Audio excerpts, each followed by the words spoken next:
Supernatural. You can obviously go the spin-off routes, but the prequel is not always used as often.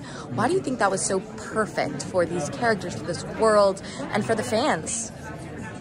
No, did you agree? I don't think, look, I think with the sequel, you can never do Supernatural better than Supernatural. So, I think with the prequel, we're not trying to redo anything. We're just trying to give more context to an already super successful show. And I think that's why logistically a prequel makes sense here. Is it's only providing more context to Sam and Dean, to their journey to Mary and John, pre-existing characters. And yeah, if done right, which I think we are, it should just it should just feel like a continuous version of Supernatural. Versus like a spin-off. 100%. And I feel like there's so much we can do. Also, it being in the 70s as well, like it adds a whole other vibe. And I mean, Carry On My Wayward Son, like very 70s already. Thank you. But it is, and so I feel like that Supernatural vibe still carries on, especially in the especially in the 70s. So it's really cool to play with that, and also to play a super young John and Mary and their whole journey. It's great. I really love that you brought that up because you kind of led me into one of my future questions. I love the 70s element. Can you talk about getting in that mindset, especially with everything going on in the world right now? What was it like to kind of do that period piece, time travel a little bit with the mindset? Yeah, I think in the it makes it way more complicated actually, in like the best way possible, because there's no phones, no technology. So like when we're looking up monster lore and going on these hunts, like we have to like look through books and it's like payphones, and it's like it makes everything so much more interesting to watch as well, because we don't have as much resources. So like you really see our connection, and I think phones and technology can sometimes take away from that. So it's a really new, cool take on the Supernatural universe. Yeah. I totally agree. It feels very like early Supernatural, where they have like very limited use to computers and stuff. That's cool. And I really love the themes that the original Supernatural explored. So I'm curious for both of you, either reading the script or filming it or watching. Obviously, we're getting so close to the premiere, guys.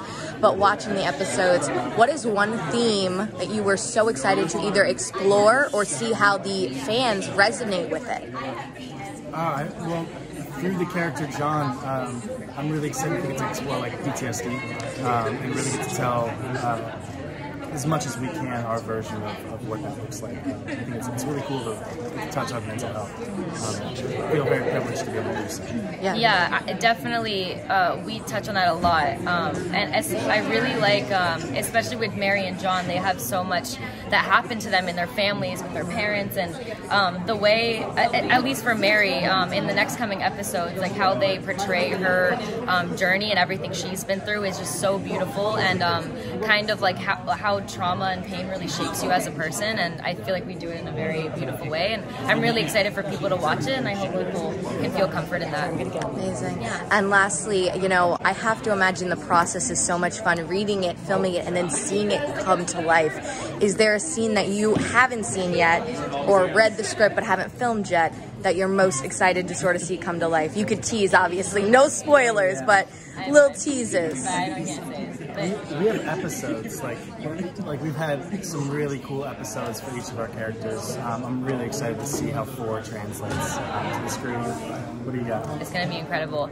I'm excited for all of them. I'm really, even in the second episode, we go undercover. That's all I'm gonna say, and I feel like people are really gonna love it. It's super 70s. It's super cool. What we get to do in the 70s with like the disguises and stuff is a lot of fun. So much fun. Yeah. I love it. Thank you both so much. Yeah, huge congrats. But the hype is just insane on social media. So I'm curious for both of you, what is it like to see that fan support? Because someone who started out as a fan, I love hearing, you know, you guys talk about what that means to you. About the fan support you're talking about? Yeah, about the fan support for this new journey. It really means the world, and that's something that we have been. The fans are our North Star. Yeah, I mean, they always have been. They still are in our production company and the things we want to produce.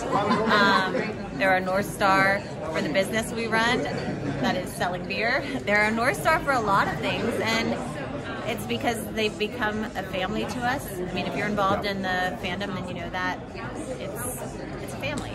it's we're not precious with a lot of things, but we're precious with that. We don't want to it's not even, we don't want to let them down. It's like we want to continue to excite this fandom. We want to continue to bring elevated material and storytelling and characters and entertainment to this fandom, because they clearly will go with us to those crazy places. Robbie's talked about, and he's written some pretty out there episodes of Supernatural and talked about what it's like to take those risks. And the fact that this fan base not only sticks with us when we take those risks, but they embrace it to the point it's like some of their favorite episodes. That gives us a lot of fuel and a lot of strength and confidence to really think outside the box and get creative in a way that isn't safe. And I feel like this is the type of fandom that doesn't want us to be safe. They want us to take risks. So we're going to take risks. We're going to keep swinging for the fences. Riding the edge. That's right. Yeah. Just towing that line of, are they jumping the shark? I think Robbie says it's not. You can't jump the shark if you never come down. I think you really could do. Yeah. I think you really could do anything, and we'll love it.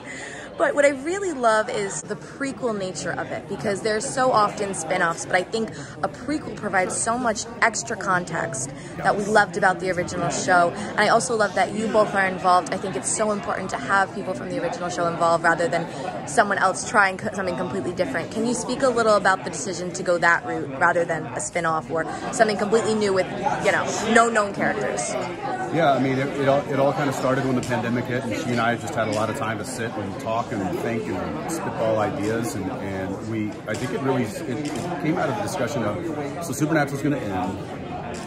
Why? Season 15. It's going to end season 15. It's going to end season 15 is going to end. Over. We all know. And we talked about, why hasn't there been some sort of an expansion of this universe?